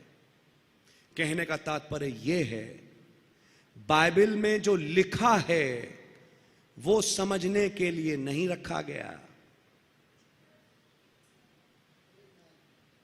मैंने अभी मत्ती 28:19 प्रेरित दौड़ते 2 लिखे वाक्य बताए आपको, लेकिन लिखे के पीछे पीछे एक मुकाशफा है। वो मुकाशफा प्रेरित दौड़ते और मत्ती 28:19 को जोड़ता है। वो मुकाशफा कौन समझाएगा? मुकाशफा हिंदी में बोलूं, वो प्रकाशन कौन देगा? वो प्रकाशन केवल पवित्र आत्मा दे सकता है। क्या आपको मालूम कुछ बातें बाइबल में नहीं लिखी? लेकिन मैं आपको कुछ कहना चाहता हूं, यहां पे थोड़ा मैं केयरफुली बोलूंगा। बाइबल अपने में संपूर्ण है, हम इसमें ना जोड़ सकते ना घटा सकते, लेकिन बाइबल में लिखी नहीं। अब आइए उसी आयत को याद करें अभी जो हमने आधा घंटा पहले पढ़ी थी, प्रकाशित वाक्य 10वें अध्याय में। एक बलि स्वर्गदूत छोटी सी खुली किताब लेके उतर के आ रहा है, और जब वो छोटी सी किताब को लेके पृथ्वी पे उतरा तो एक 7वां दूत है जिसको किताब दी। फिर कहा यूहन्ना से, जो कि एक चेला और मेरी और आपकी तस्वीर है, आप है मेरे साथ, ले और इस पुस्तक को खा जा। और जब ये बलि स्वर्गदूत उतर के आ रहा है तो गर्जन के 7 शब्द सुनाई दिए, और यूहन्ना कहता है मैं उन गर्जन के शब्दों को जो मैंने सुना लिखने पर था, लेकिन आवाज ने कहा इन्हें मत लिख। इसका मतलब कुछ है जो बाइबल में लिखा नहीं गया। आपके सामने मैं आयत दिखा रहा हूं, ये 7 गर्जन के शब्द बाइबल में लिखे ही नहीं गए। और जब यीशु मसीह आएगा लोगों को ले जाने के लिए, तो वो कैटेगरी होगी जो इन गर्जन के शब्दों को जानेंगे। और अब आप मुझसे अगला सवाल ये पूछिए कि कैसे जाने भाई जबकि लिखे ही नहीं गए। लेकिन मैं एक दूसरी आयत भी लगाना चाहूंगा, बाइबल संपूर्ण है, उसमें ना जोड़ सकते हैं ना घटा सकते हैं। तो गर्जन के शब्दों का प्रकाशन बाइबल में जोड़ना नहीं हो सकता। वो कुछ ऐसी बात होना चाहिए जो बाइबल में ही है लेकिन लिखी नहीं गई। बाइबल में ही है और लिखी नहीं गई। हां, बाइबल में लिखी नहीं गई, लेकिन जो लिखा है उसके पीछे छिपाई गई है। कुछ चीजें हैं जो बाइबल में लिखी नहीं, लेकिन जो लिखा है उसके पीछे छिपी हैं।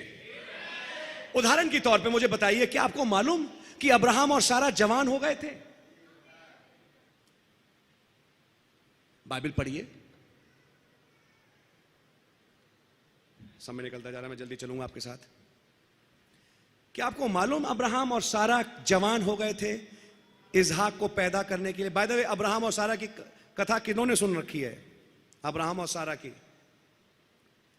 अब्राहम और सारा के बारे में आप में से कई लोग जानते हैं। एक बड़ी प्रॉब्लम है वैसे, क्योंकि बाइबल पढ़ी नहीं, इसलिए जब बाइबल बताई जाती है समझ में नहीं आती। और इसका कारण यह है, एक इतिहास है लंबा चौड़ा, जिसमें प्रेयर बुक्स मिली, कुछ अकीदे हम रटवाए गए, लेकिन बाइबल लोगों को नहीं पढ़वाई गई और लोगों ने बाइबलें पढ़ी नहीं। मानिए मेरी बात। और क्योंकि बाइबल नहीं पढ़ी, इसलिए उड़े उड़े से दिखते हैं। जब बाइबल की ही बात हो, बाइबल की ही आयतें बोली जाएं, तब अगला यूं देखता है, अच्छा ये कौन सी बात है, क्या ये बात बाइबल में है? तब दूसरा कहेगा मुस्कुरा के, जी जो बाइबल आपके घर में है, ये बातें उसी बाइबल में है। आप हैं मेरे साथ? मैं आपको ये बातें क्यों बोलना चाह रहा हूं, क्योंकि यीशु मसीह के पास जब फरीसी आए तो उन्होंने कहा, उन्होंने अपनी धर्मशास्त्र की आज्ञाएं बनाई और उन्होंने कहा खाने से पहले हाथ धो लेना चाहिए, लोटे साफ कर लेना चाहिए, सफाई रखना चाहिए। ये सारी बातें तो जो इंसान की आज्ञाएं थी, खुदा कलाम करके प्रचार कर दिया। लेकिन मूसा ने एक्चुअली क्या किया और क्या कहा, इन फरीसियों तक ने नहीं पढ़ा। और इसलिए यीशु मसीह ने कहा, यदि तुम मूसा को जानते तो मेरी प्रतीति करते। प्रॉब्लम यह है बाइबल पढ़ी ही नहीं, प्रॉब्लम यह है बाइबल जानते ही नहीं। कहो निकालो याकूब की पत्री, निकालेंगे उत्पत्ति में। अगला कहता है और याकूब की पत्री में पौलुस ने कहा। मैंने एक दिन सुना किसी को कहते और याकूब की पत्री में पौलुस ने कहा। हमने कहा याकूब की पत्री में पौलुस कैसे कह सकते हैं? याकूब की पत्री में तो याकूब ही बोलेंगे। लेकिन यह प्रॉब्लम है कुछ, उसका कारण यह है बाइबल पढ़ी नहीं। और क्योंकि बाइबल पढ़ी नहीं और जीवन पवित्र शास्त्र में से है, इसलिए जीवन के पास आया नहीं। मेरे भाई मेरी बहन, मैं चाहूंगा कि हम इन बातों को समझें। यह पवित्र शास्त्र बाइबल ज्योति है, खुदा का कलाम ज्योति है। और अगर हम इस खुदा के कलाम को ही ना पढ़ें तो जीवन में ज्योति चमकेगी नहीं। आप हैं मेरे साथ? चलिए खैर, अब्राहम और सारा दो लोग थे। मैं इस बैकग्राउंड को बनाऊं, मैं उसको अभी नहीं बनाऊंगा, लेकिन मैं एक बात बताता हूं। खुदा ने इनको वायदा किया, बाबुल से निकाला और कहा ये सारा बांझ थी, और खुदा ने अब्राहम से कहा तुम्हारे और सारा के एक पुत्र होगा। ये वायदे को करे 25 साल हो गए और 25 साल वो वायदा पूरा नहीं हुआ। लेकिन जब भी खुदा कुछ बात बोले, चाहे सालों साल लग जाएं, वो बातें पूरी होती हैं। 25 साल के बाद जब अब्राहम लगभग 100 वर्ष के हो रहे हैं और सारा 90 साल की। अब 90 साल की औरत कैसी दिखती है? बुढ़िया बिल्कुल। 100 साल का अब्राहम, 90 साल की सारा। एक दिन जब ये बैठे हुए थे तंबू पे, दोपहर के समय 3 आदमी चलते हुए आए। अब्राहम ने उन्हें पहचान लिया और अब्राहम सिर के बल गिरे और जोर से चिल्ला कहा मेरे प्रभु। प्रभुओं नहीं। किसी ने कहा देखो 3 आ रहे हैं, लेकिन वहां बाइबल में आगे पढ़े तो 2 स्वर्गदूत थे जो कि बाद में सदोम चले गए। एक जगह थी सदोम जो आग और गंधक से जलाई गई, लेकिन उनमें से एक खुदा था, इलोहिम, जो कि एक इंसानी शरीर में आया। और अब्राहम उसके सामने झुका, मेरे प्रभु, और आप ऐसे नहीं जा सकते, मेरे यहां खा के ही जाएंगे। सारा से कहा जल्दी खाना बनाओ। सारा ने खाना तैयार किया, रोटियां बनाई और उसके बाद उनको परोसी गईं। और अभी वो ऐसे बैठे हुए हैं और पीछे तंबू में कहीं, अब वो घर में जो किचन है अंदर होता है, पीछे सारा कहीं रोटियां बेल रही है, सारा कहीं अंदर है, सुन रही है उन बातों को। जैसे आज हमारी सभ्यता में भी है, जो घर की औरत है वो बाहर नहीं आती आदमियों के बीच में। और वो बैठा हुआ रोटी खा रहा है, खा चुका, पानी पी चुका। तेरी पत्नी सारा कहां है? वो आपके पीछे तंबू में है। मैं इसी समय आऊंगा और सारा के एक पुत्र होगा। उस आदमी ने बोला मैं इस समय आऊंगा और सारा के एक बेटा होगा। सारा जो 90 साल की बुढ़िया थी पीछे सुन रही थी। खुदा यूं, वो आदमी यूं बैठा हुआ है और सारा पीछे है। वो कहती है हंस के, अपने मन में हंसी, जोर से भी नहीं, मन में जैसे औरतें हंस जाती हैं ये बातें कैसे हो सकती हैं, मैं तो बुढ़िया हो चली हूं, अब तो मेरा स्त्री का धर्म भी खत्म, अब ये कैसे हो सकती है। अंदर मुस्कुरा रही है, हंस रही है। वो जो आगे बैठा है उधर दूर पेड़ पे ऐसे, जो देख भी नहीं रहा सारा को, कहता है सारा क्यों हंसी है?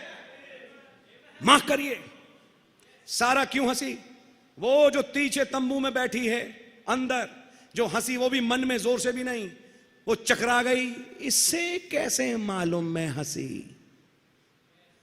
ये एक चिन्ह था, ये एक चिन्ह था, हृदय की बातें बताना। आप है मेरे साथ?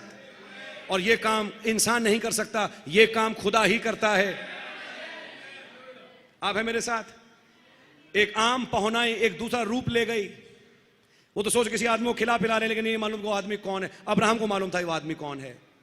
उस समय नियत समय आऊंगा, सारा के पुत्र होगा। आपको मालूम अगले 24 घंटे के अंदर सदोम बर्बाद हो गया, क्योंकि शाम के समय 2 दूत सदोम गए और अगले दिन सुबह आग और गंधक सदोम पे गिरी और वो दोनों शहर तहस नहस कर दिए गए। लेकिन उसी 24 घंटे के अंदर अब्राहम और सारा जवान हो गए। एक मिनट, यहां कई लोग आमीन कर रहे हैं, आप मत करिए और मैं आपसे खुद कहूंगा मत करिए, बगैर समझे मत करिए, लेकिन पहले मैं समझाऊंगा आप सबको। अब मैं पूछूंगा ये बाइबल में कहां लिखा है। मैं आपको चैलेंज देता हूं आज, मुझे आयत दिखाओ बाइबल में कहां लिखा है अब्राहम और सारा जवान हो गए। कहीं नहीं लिखा। लेकिन भाई आशीष आप ये प्रचार कैसे कर रहे हैं फिर, जो बाइबल में नहीं लिखा? मैं फिर बोलूंगा, लिखा नहीं, छिपा है। मैं शब्द का नहीं, आत्मा का सेवक हूं।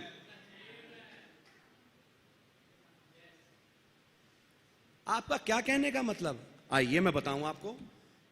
अंधेरा हो चला है तो बाइबल ज्यादा शायद ना पढ़ पाए, लेकिन मैं आपको बाइबल की आयतों से कोट करूंगा। 18 अध्याय में तो ये हुआ, 19वें अध्याय में सदोम का नाश। फिर आप 20वें अध्याय पे आइए, वहां पे आपको मिलेगा अब्राहम और सारा ने उस 18वें अध्याय के इस घटना के बाद गरार एक जगह है गरार, और अब्राहम जहां थे वहां से गरार 300 मील दूर था। आप है मेरे साथ? और मौसम गर्मी का था, क्योंकि लिखा है दिन की गर्मी में खुदा प्रकट हुआ। और उस गर्मी में अब्राहम और सारा, और आपको मालूम पुरानी सवारी स्कॉर्पियो की और एसी बसों की तो थी नहीं, वो गधों की और घोड़ों की थी, खच्चरों की थी। उस पे बैठे अब्राहम और सारा, अब्राहम 100 साल, 90 साल की बुढ़िया सारा 300 मील दूर धूप में गए गरार। वैसे बड़ी लंबी यात्रा है एक बुढ़े बुढ़िया के लिए। पकड़िए, इस लिखे में कुछ छिपा है, अगर आप पकड़ पाए तो। अगली पकड़ दूं आपको। जब गरार देश पहुंचे तो वहां का राजा अबीमेलेक सारा को देख के कुछ सोचने लगा और कहता है मैं तो इसे अपनी पत्नी बनाऊंगा। बाइबल में लिखा है, ये लिखा है, ये जो मैं बोल रहा हूं ये लिखा है, मैं इसे अपनी पत्नी बनाऊंगा। सवाल पूछे अबीमेलेक से, आपका दिल 90 साल की बुढ़िया पे आ गया? एक 90 साल की बुढ़िया पे तुम अपनी आंखें लगा रहे हो, और वो भी एक राजा। और राजा पसंद करते हैं जवान स्त्रियों को ताकि वो उनकी रानी बने। तुम्हारी आंख एक 90 साल की बुढ़िया पे आ गई।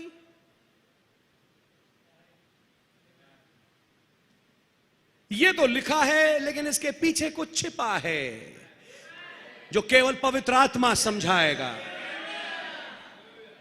क्योंकि उस समय सारा 90 साल की शारीरिक उम्र में तो थी, लेकिन अब वो बुढ़िया नहीं थी, वो जवान हो चुकी थी। उसका स्त्री का धर्म जो बहुत साल पहले बंद हो चुका था, वो धर्म फिर चालू हो गया, ताकि जब अब्राहम से मिले एक बच्चा पैदा हो सके। ये जो लिखे के पीछे छिपा है, ये क्यों जानना इतना जरूरी है भाई आशीष? क्योंकि जो अब्राहम के साथ हुआ और सारा के साथ हुआ, वही तो आज अब्राहम के वंश के साथ होने वाला है। क्या गलतियों की पुस्तक के अनुसार मैं और आप पवित्र आत्मा जो पाए हुए हैं अब्राहम के वंश हैं? और यदि मसीह में हम अब्राहम के वंश हैं, तो जो अब्राहम और सारा के साथ हुआ वही अब्राहम के वंश के साथ आज होगा।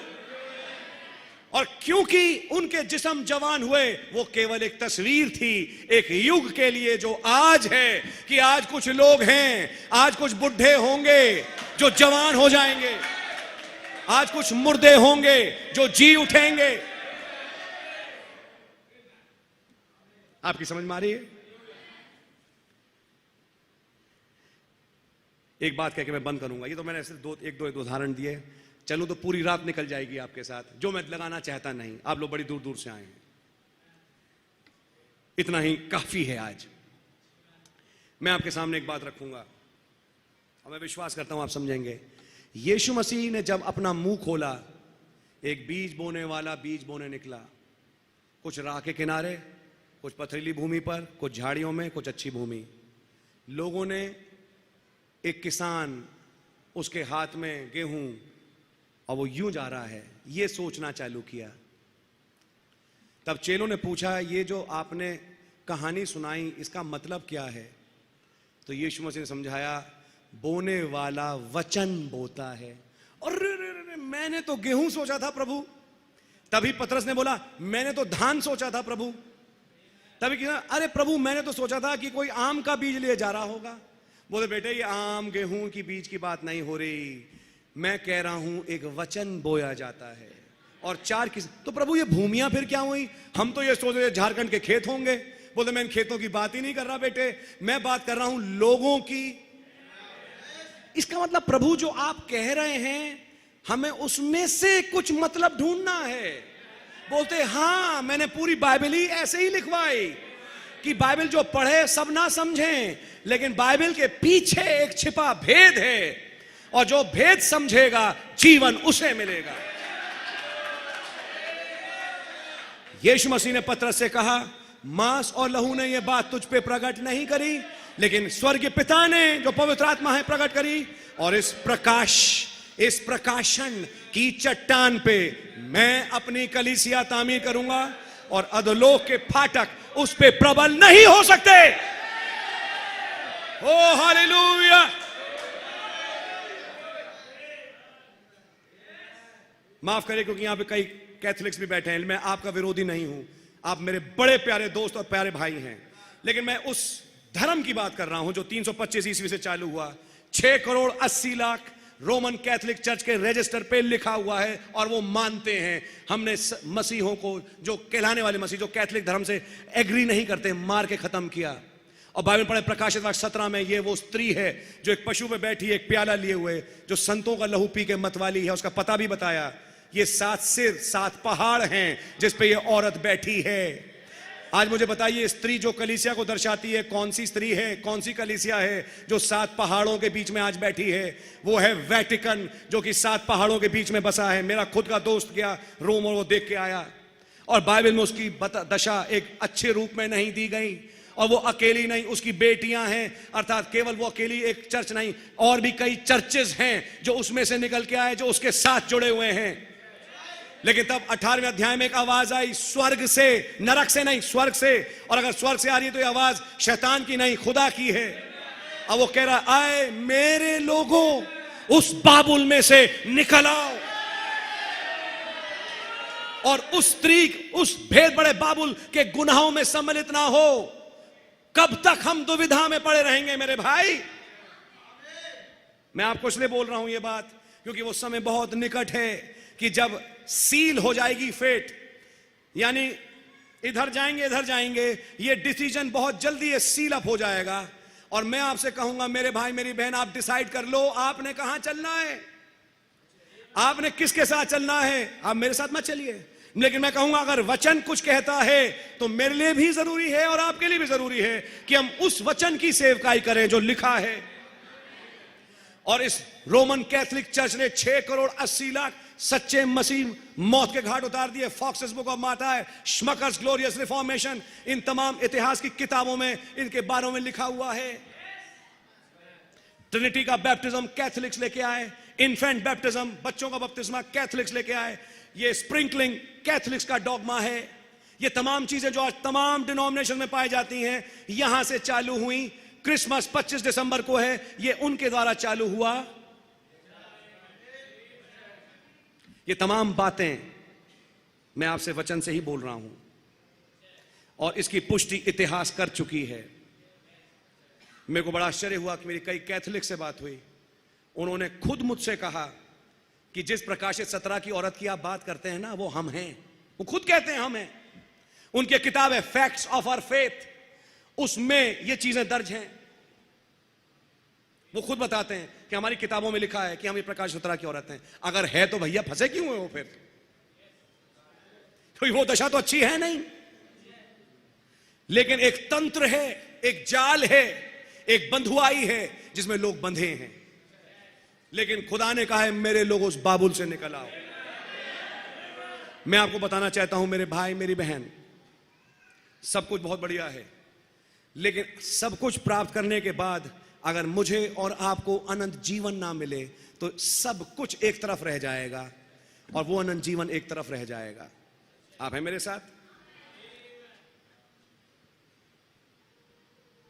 जो शब्द के सेवक थे वो शब्दों में फंस के रह गए, लेकिन जो आत्मा के सेवक हैं उन्होंने जीवन पाया, क्योंकि आत्मा ने आके शब्द नहीं समझाया, शब्द के पीछे जो भेद था वो समझाया, और वो भेद एक मुकाशफा है।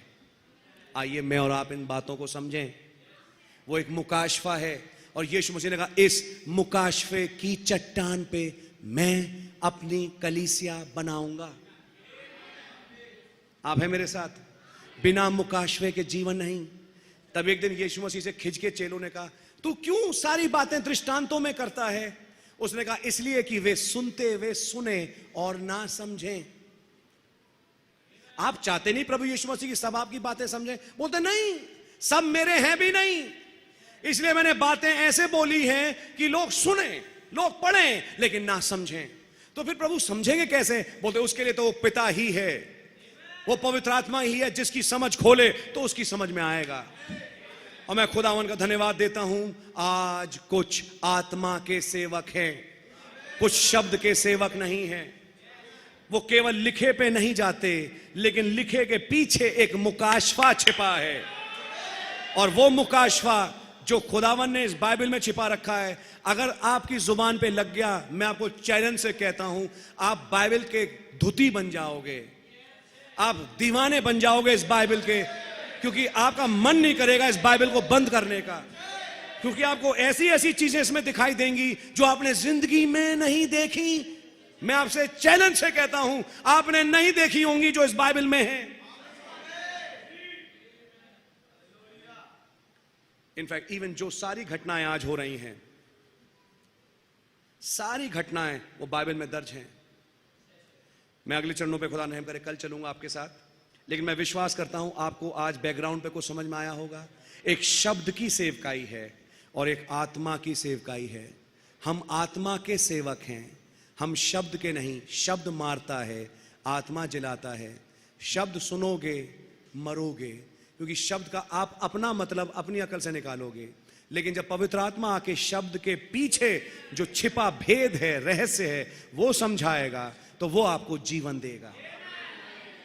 पौलुस को समझ में आया, जिस शब्द को मैंने इतना पढ़ा वो तो मुजस्सम खड़ा है भाई, वो तो प्रभु यीशु मसीह है, वो तो आ चुका। और जैसे ही उसने अपना मैसेज बदला, अरे जिस मसीहा का आप इंतजार कर रहे हो वो तो आ चुका, तो लोग कहना तू भी मसीह बन गया। फिर पौलुस को सताना लोगों ने चालू किया। पौलुस 3 बार पिटा, बंदी घर में डाला गया, फाइनली उसका सिर नीलो के द्वारा काट दिया गया, लेकिन पौलुस ने मसीह के कारण शहीद होना कबूल किया।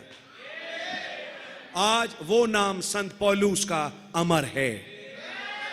फिर पौलुस के बाद आयरेनियस, फिर मार्टिन, फिर कोलंबा, फिर लूथर, फिर जॉन वेस्ली, फिर आज कोई है, और उसके बाद आज आप और हम।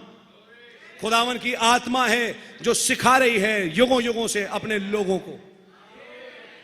खुदावन आपको बहुत बरकत दे, आमीन। मैं बस यहीं बंद करता हूं और आइए हम अपने सरों को झुकाएं।